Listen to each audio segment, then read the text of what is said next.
1541 here in Lincoln, California. We are part of the national organization. And the mission of our chapter is to promote aviation. We call it the spirit of aviation. This over to Bud and his son Jim to help out, and they're going to tell us a little bit about his days. All right, thank you. Everybody here with us? Thank you. I'm going to let my son introduce me. Hi, everybody. I just, on my way up for this visit, I stopped in Tonopah, Nevada, and Dad trained in P39s there in 1943.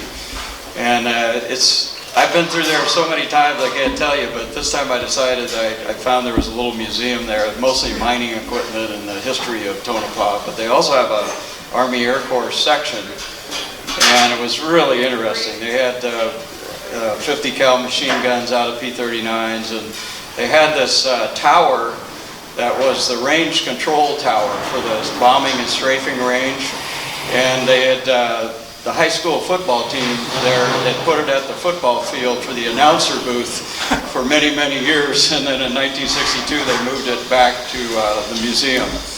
And I went out to the old airfield. I think I actually landed at that airfield myself when I was doing a red flag exercise when I flew the F-4, and they had sent me out and dropped me off in a helicopter as like a survivor. And so I had to be picked up by a helicopter after I evaded for a while.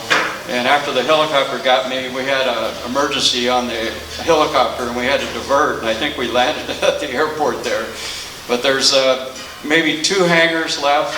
One of them a complete hangar, but you can't go into it because it's kind of falling apart. But I did pick up a piece of wood for him.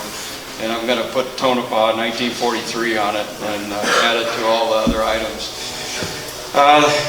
His fighter races are pretty amazing. There's not very many left.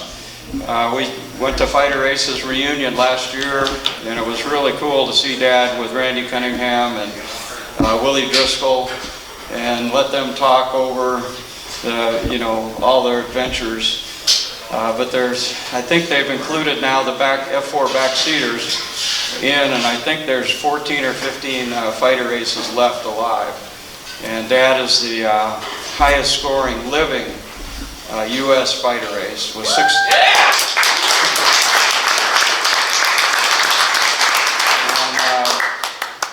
And, we had a 100th birthday party for him at the Auburn Airport in January.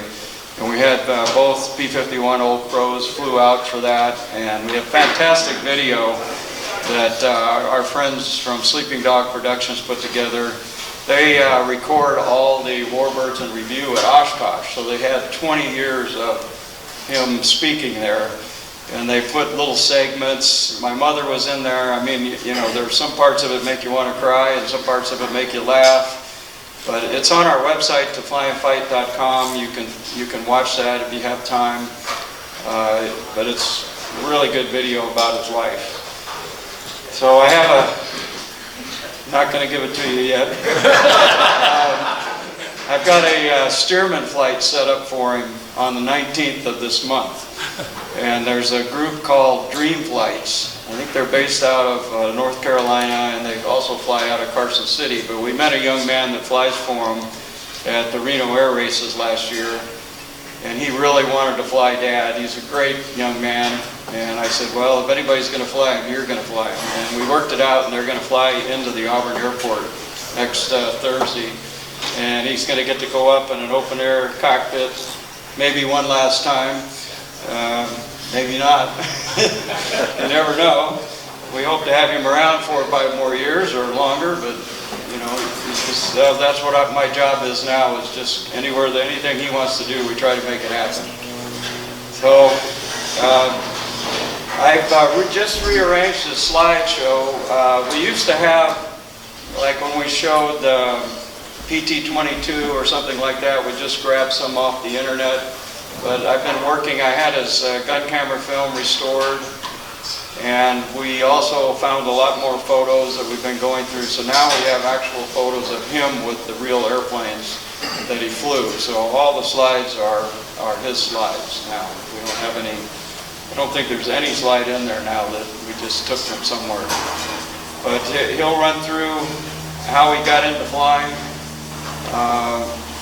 World War II mainly, and we do have the dogfight video that we like to show.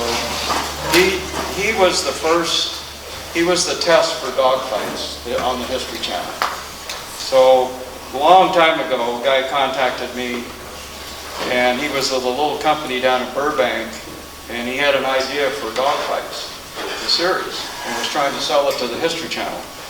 So they said, do you think your dad would come down to Burbank and talk with us, and we'd like to do one of his dogfights. So he did, and he wasn't very happy with what they produced and wanted a lot of things changed to make it perfect, but I think they actually did a pretty good job, and when they showed it to the History Channel, they said yes. And so then they did, their first episode was like, it covered World War I, World War II, Korea, and Vietnam. And then they went on from there. It was, I think it was one of their most successful History Channel series for a long time. And so we like to show that little dogfight section. It's easier for him, instead of moving his hands around and describing stuff, he can just let you watch it. So with that, I'll let Dad get started, and I'll be running the slides for you. I thought you said keep it short. Thank you, Jim. Well, today I would like to talk about World War II, what it was like here in the United States and overseas. And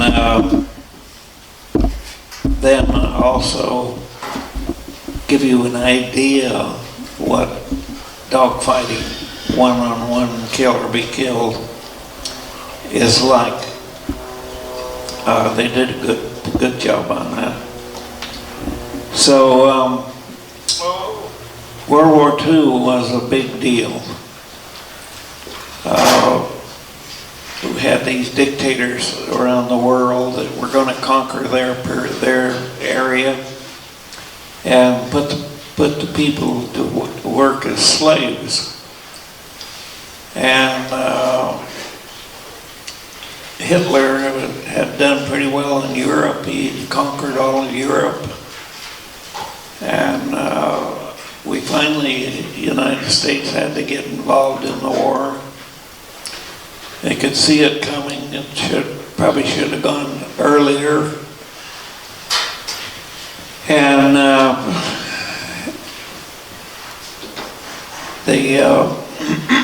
we sent troops to England, and they were there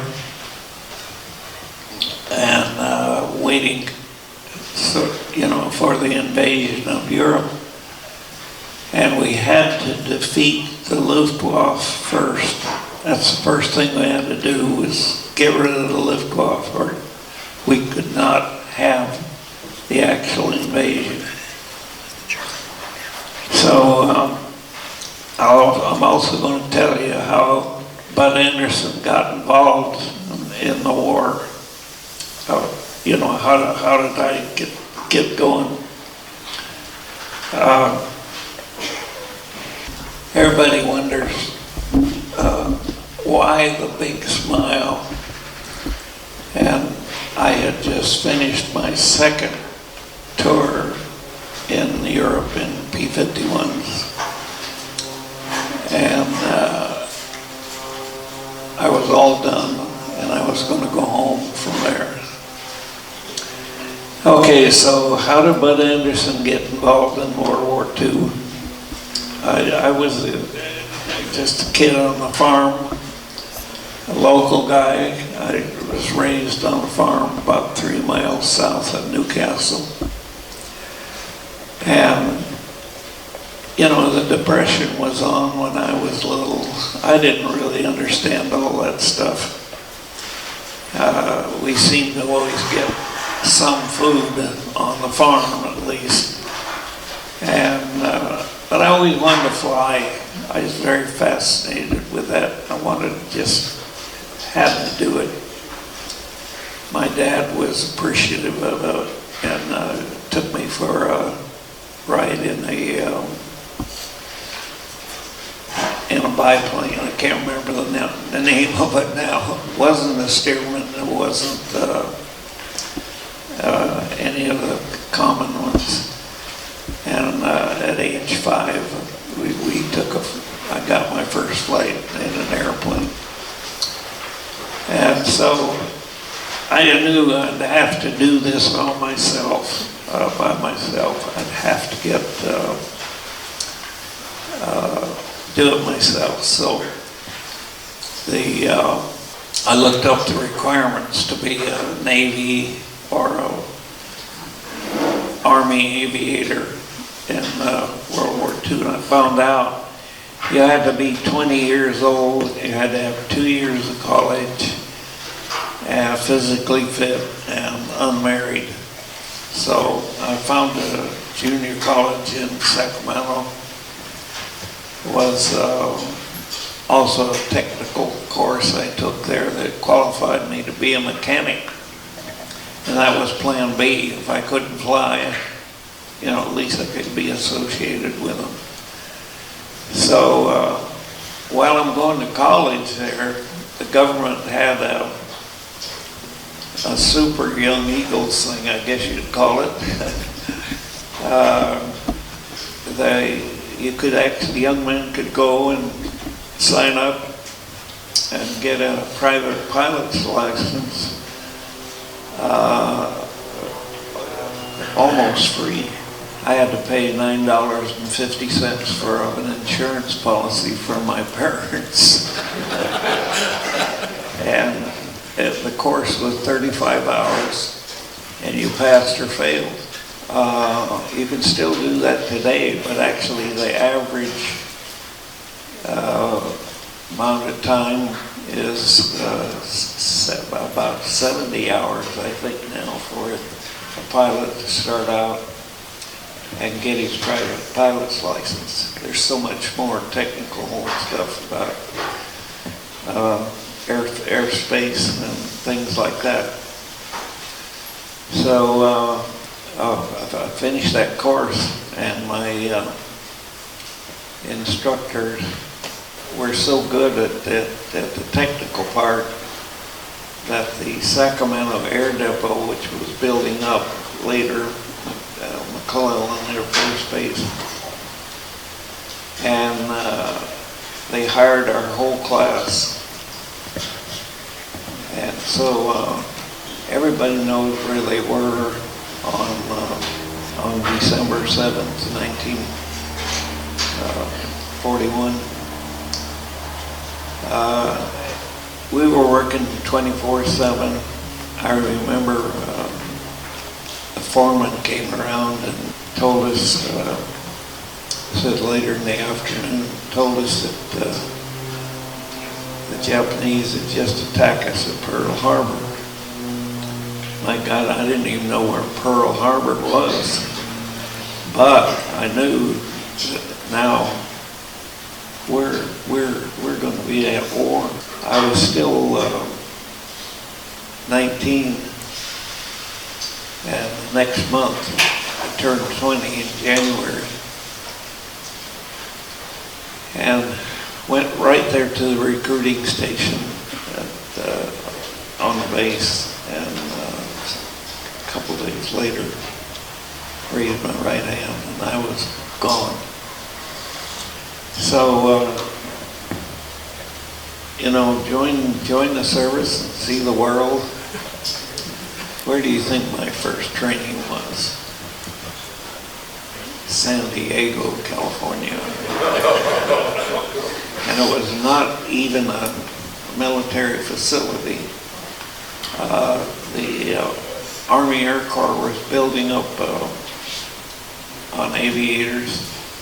They were trying to get 225,000 pilots fast as you can.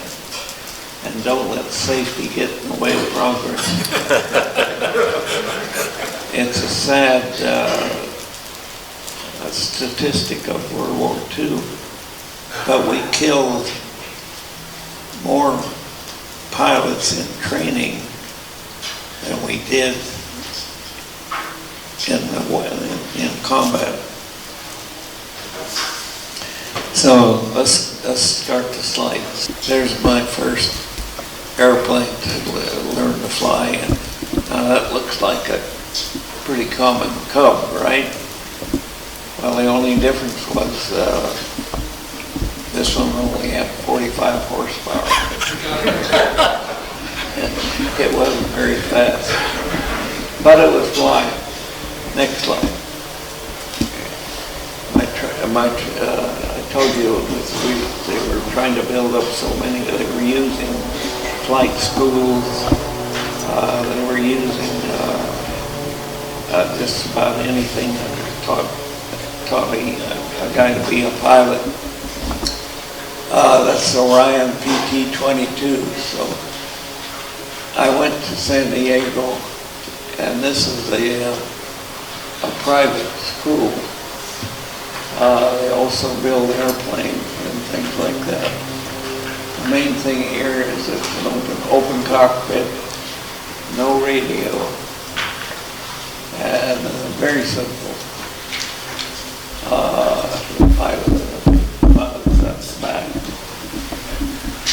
I stayed there for about 3 months, and then another chance to travel. Where do you think I went? I went to Minter Field in Bakersfield, California. But this was a real Army airfield that had Army instructors that lived there. It was a lot more orderly. Next slide. There was that's the PT-22, the instructor and a couple of these pilots. When we got to Bakersfield, we flew the BT-13. It was still pretty simple, fixed gear airplane, but now we had a canopy and a radio, and we were doing night flying, formation flying, stuff like that. And now you could sit in the back with that canopy and pull a canopy over your head, cloth thing, and just fly on the instrument for weather flying. So then 3 months later, we're off to the final flight school at Bluefield, Arizona. That's still there's the BT instructor and his pilot. That's the actual bunch of guys that flew with. When we got to Luke Field, Arizona, finally got out of California, and we flew the North American AT-6 for advanced training. Now this was really flying, very powerful engine, and retractable gear, a lot faster, and a lot more fun to fly. So in those days, we needed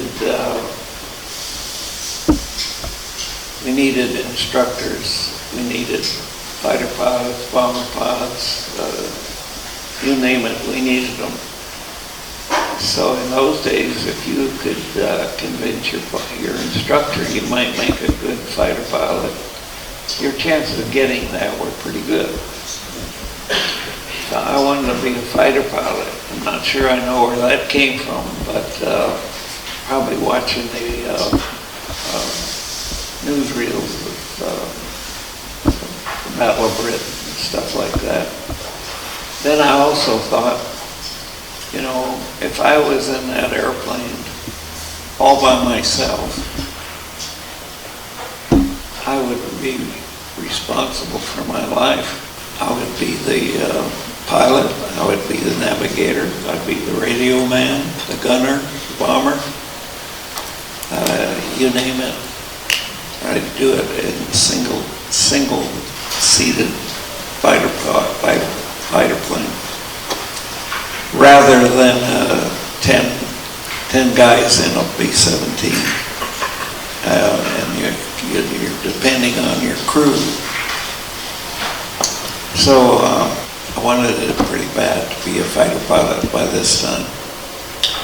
So my graduation was 3 months later at Luke, September 1942.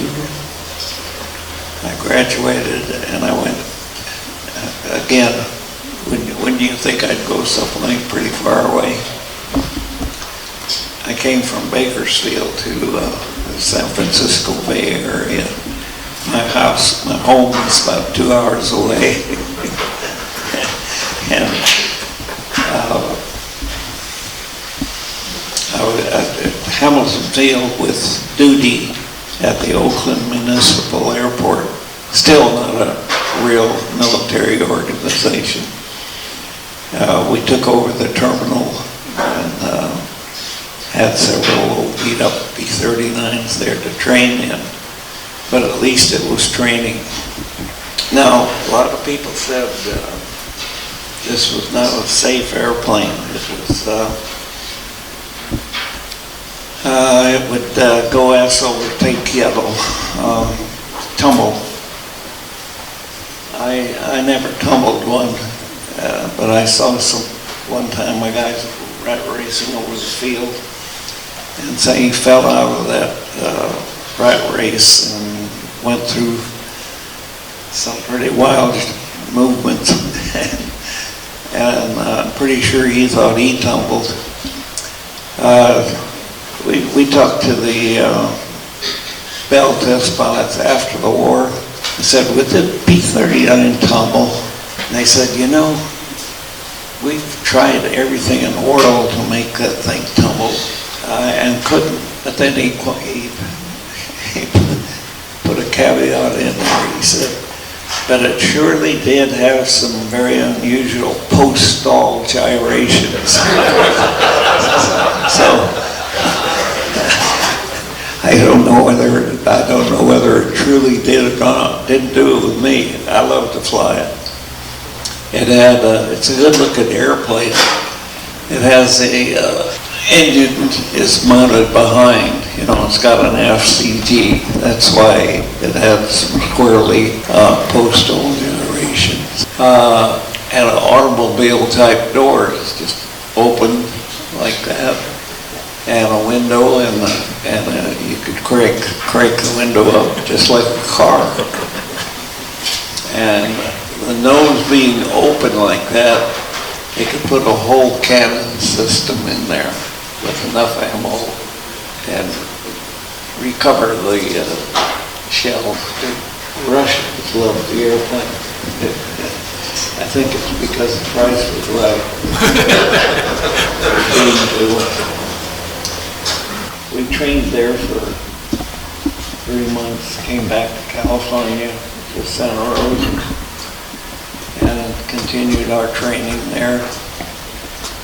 And then it went back closer to home yet, Oroville, California. And I could be over the farm in about 15 minutes there. So finally we moved to Casper, Wyoming. We had 3 squadrons, and they were training in different areas. And we get the word that we're going to go overseas. Now, we wondered where we would go flying the P39. Where were they being used? There was South Pacific or North Africa. So we get on this troop train and go to New York, load up on the biggest ocean liners there was, Queen Elizabeth and Queen Mary. The sister ship was Queen Elizabeth. And we loaded it at night, and it was in a dock, and you went in, it was kind of covered. You couldn't tell how big it was. So the next morning, or next afternoon, we took off out from New York out into the ocean, and there was he was blowing the whistle horn on the boat, and squirting water all over the path for us. I thought, gosh, well, we ought to keep this a little bit quiet. We wouldn't have won the battle of the Atlantic yet. We were still, Germans were sinking our boats out there like crazy. But I guess those two ocean liners, which I thought were a prime target, but did that the whole Inner War and never got shot at, as far as I know. It was fast, so it could go and change directions quite often and use a different route, go north, south, or rather than going a direct route every time. So somewhere in there we found out that we're going to get the brand new P51, and we're going to go to England. P51 Bravo, the one with the Merlin engine in it. We had not even seen a Mustang, let alone fly one. And so when we went to our initial base in England, and we were assigned to the 9th Air Force. That Air Force was being built up for the invasion to do ground support. And there was one group ahead of us, the 354th, the Pioneer Mustang group, was already in England and training, continuing training, getting checked out. And it was really unusual that we did kind of a do-it-yourself checkout. We go to send a pilot up to the port, and he'd to find a crew chief and say, hey, let's get this thing started, and get started, and brought it home and checked out the next guy. We didn't even have handbooks for the airplane. Didn't come with the airplane. Didn't matter. We were so happy this airplane flew so good, and so, we could see the potential in it, and so we were extremely happy just to be flying in it. Now, a lot of guys were lucky to get 2 flights. I was more lucky. I got 35 hours in it. The group commander says, hey, Bud, you're going to be the group gunnery officer. And he said, you're going to go to the Royal Air Force Central Fighter Gunnery School, instructor school, and you take a P-51 and fly the course with the Mustang rather than a Spitfire. So that was a very fortunate thing for me. I got good breaks, good luck, pretty much through my career. Kind of a funny incident happened while we were there. Of course, the instructors and some of the other classes were Royal Air Force. One day, this guy from South Africa in the Royal Air Force, he says, I think he was hey, I sure would like to fly that Mustang. I said, well, I'd like to fly that Spitfire. So, without asking anybody on my part, at least, he got his Mustang flight, and of course, they had Mustang. I got my Spitfire flight there. There was a Mark II. I think it still had a lot of fabric on it. It was a very early model, and I got my one flight. Didn't ask anybody about it. I got to talk a little bit about the tactics and things like that. The 8th Air Force was run by bomber pilots. You had the 8th Air Force, and you had the 8th Fighter Command, and you had the 8th Bomber Command. These were all run by distinguished bomber pilots, and they told us what to do. They said, when you escort us, we want to see you. We want you close. And when the enemy comes in, we want you to drive him away and then break it off and come back. Stay with us. We want to see you. It was kind of, they felt safer seeing us close. It wasn't the way to do it. As it turns out, we stayed with the bombers at the time. Now, the 8th Air Force bombers were supposed to be destroying the Luftwaffe, and they've been at it since 1942, and by 43 they were into it really big, had lots of crews coming over new airplanes, but they weren't doing a good job about it, so they had a bombing halt and said, hey, let's talk this thing over and see what we can do better. 8th Air Force was trying to defeat the Luftwaffe by bombing the airfields, bombing their airplanes on the ground, attacking the factories and anything to do with support, not the actual flying Luftwaffe. And they were not doing a very good, well, they didn't tell the Luftwaffe about these tactics. The Luftwaffe was making it very dangerous to the bombing that they're doing. They were so upset about the thing that this chief of the Air Force even fired the 8th Air Force commander, and he sent Jimmy Doolittle over there to be the commander of the 8th Air Force. I don't have to introduce Jimmy Doolittle to this crowd, I'm sure. He got over there in January of 1944.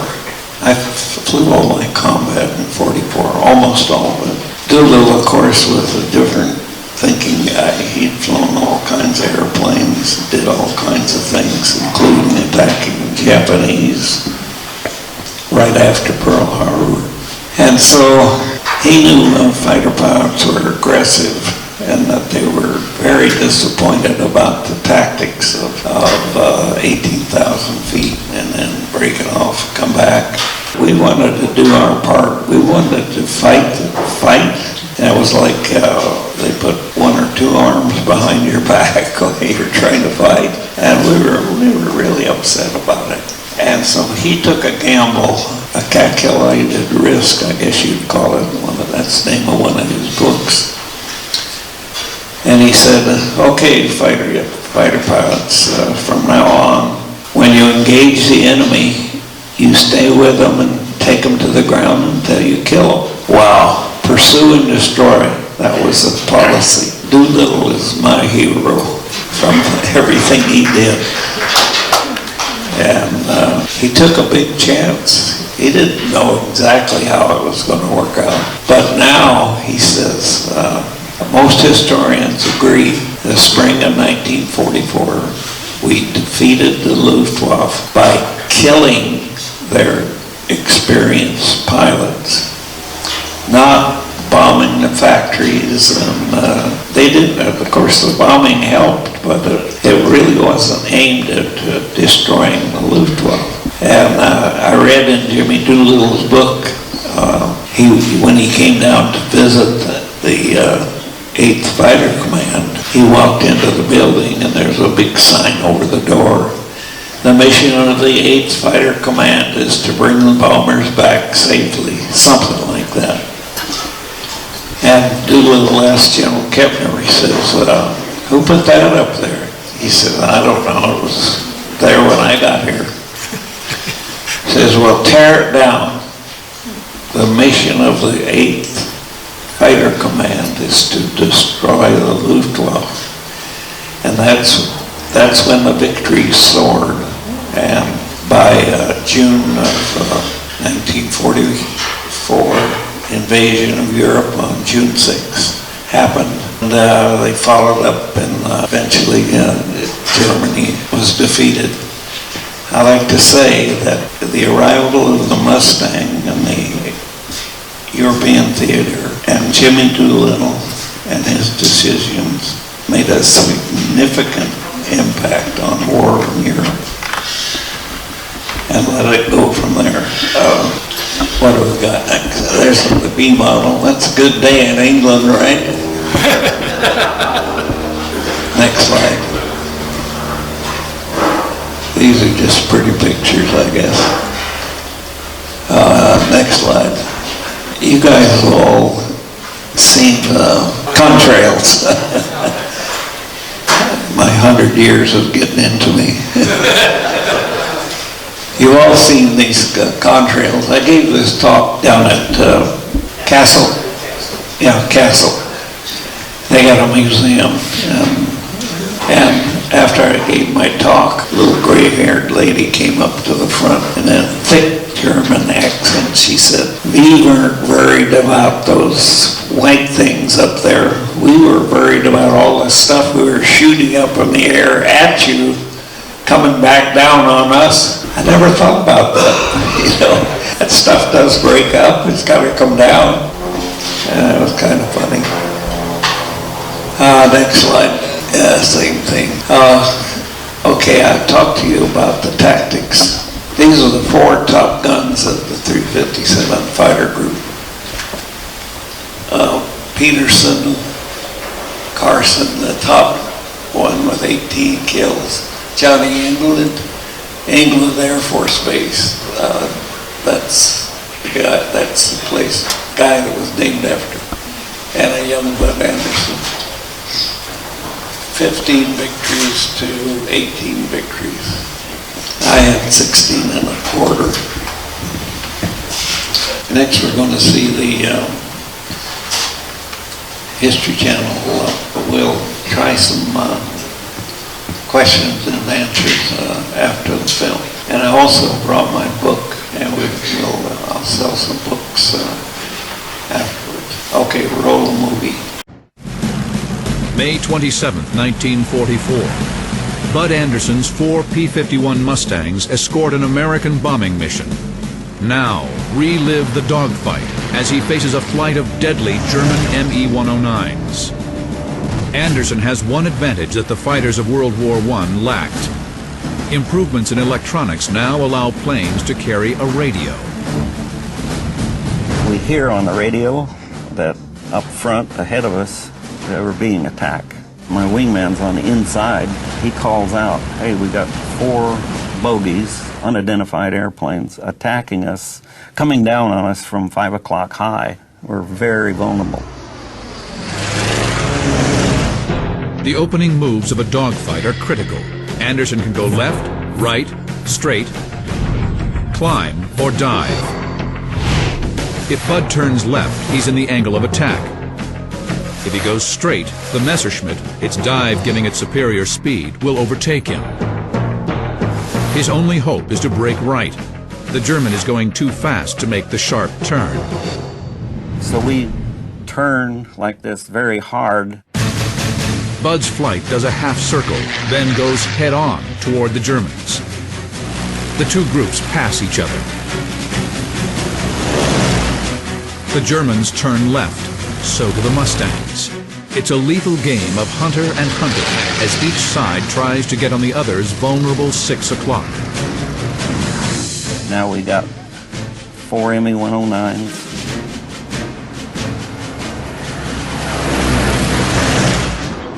We got 4 Mustangs coming around. They want to fight. So they're coming around. And we're coming around now in a big left circle. This goes about 2 times. Each time we come around, I'm a little closer to getting in trail with them. So we've turned their advantage now to our advantage. Bud is here. The Germans are here. The Mustang's tighter turn gives them an inside track. The smaller turning radius allows the Mustangs to close in. Anderson's plan? Use this advantage to get on the Me-109's tail. Line up, fire. You do all this stuff by instinct. You don't have it all figured out. You do it instinctively. The Mustang's 450 caliber machine guns carry nearly 1,300 rounds, but that's just 20 seconds of ammo. Anderson needs to make every shot count. We were all young, indestructible, I hope. I knew it was a lie, but you had to think that way. The Germans spot the Mustangs closing the range and make a run for it.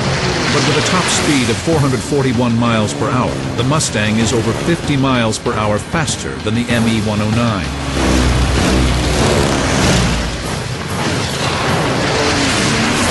Then one German breaks away from the pack and climbs. I'm looking at this guy, and I don't want to get too far up or he can drop down on me. Anderson sends two of his Mustangs, led by Eddie Simpson, after it. Bud and his wingman, John Scarra, stay after the other three ME-109s. Bud uses the Mustang's superior speed and gets within 300 yards of the Messerschmitt. When you shoot somebody down, the best way to do it is to get right here, what we call 6 o'clock. That's what I did with this guy.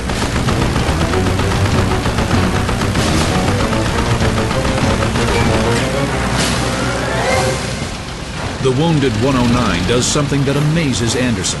He keeps flying upside down. And I thought, what the heck's he doing, you know? If he's going to run away, he just would roll over and pull away.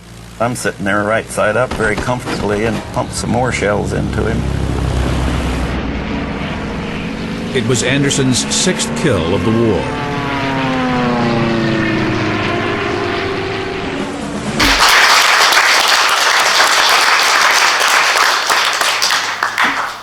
Thank you.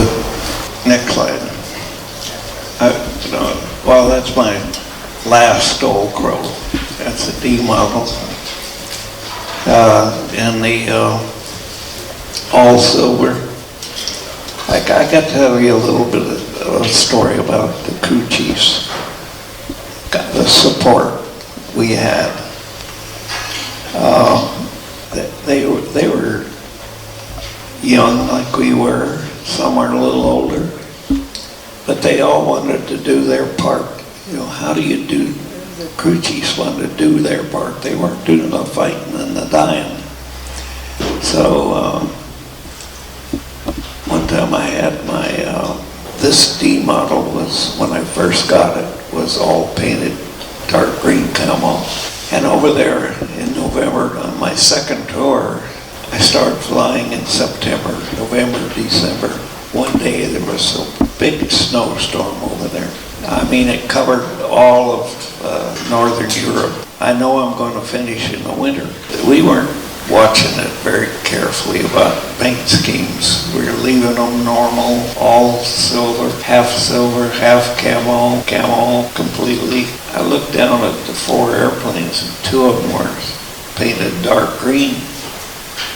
And 2 were silver. Which one stood out with a snow background? But the silver one could hide better, and the green really stood out. So I came back from that mission, and my crew chiefs were there. My crew chief, assistant crew chief, and armor, and they wanted to know what happened and everything. And I told them, I said, "Oh, by the way, would you repaint this thing into the silver paint scheme? I think it might save my butt." But I did say, do it when you're laid up for heavy maintenance. So leave the revetment. Next morning I come out, get our big briefing, our sub-briefing with our crew. And everybody heads for their airplane in the truck. But I walk out to mine because it's right. It's not even across the hangar here. And I come out and I get up on top of the revetment. I look down at my airplanes in this silver paint scheme, just like that. Those guys that started working on it the minute I left the day before. And they used anything they could find to clean it off, even 145 grade fuel. You know what that does to your hands. You know, they were half bloody and everything, but they, look at that. It was incredible. And I thought that